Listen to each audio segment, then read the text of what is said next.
Bu program Namazla Açan Çiçekler adlı bir program. Dünden başladık bu programa. İnşallah 5 günle hocalarımızla birlikte yapacağız. Bu programda hani namazla ilgili hani açan çiçekler olduğumuzu öğreneceğiz. Namaz dinin direğidir. Cennetin giriş belgesidir. Hani nasıl bir sınava girsek, o sınavda hani giriş belgemizi gösteremezsek, girmezsek, burada da namaz kılmazsak cennete giremeyiz. Namaz dinin direğidir. Eğer namaz kılmazsak dinin direğini yıkmış oluruz. Bu bir hadistir. Arkadaşlarımızla birlikte bu programa devam ettireceğiz. Bu programda hani ilahiler söyledik. Namazla ilgili namaza başlamadan önce abdestin alınması gerektiğini öğrendik.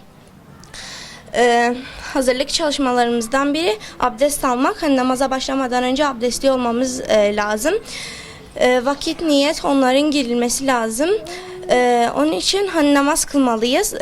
Peygamber Efendimiz de hani vefat etmeden önce ümmetime söyleyin namaz kılsınlar. 3 defa bu sözü tekrarladıktan sonra son nefesinde namaz namaz demiştir. Çocukların katılımı hani ilahiler söyledik, bilmeceler sorduk namazla ilgili.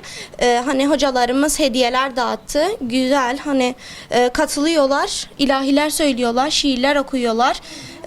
Hani ilahiler söylüyoruz. Namazı seviyorsun. Önce niyet getirilir, sonra kılınır. Burada öğrendin bayağı değil mi? Hı hı. Evet, tamam. Kaç yaşındasın? 8. 8 yaşında. Simanur. Soy ismi? Arkan. Kaç yaşındasın Simone? 8. 8 yaşındasın. Namaz kılmayı öğrendin mi? Öğrenmediğinden inşallah öğreneceksin. Nasıl, güzel mi bu program? Evet. Arkadaşlarınla geldin, katılıyorsun. Evet. Ne yapıyorsunuz bu programda? Namaz öğreniyoruz. İlahiler öğreniyoruz.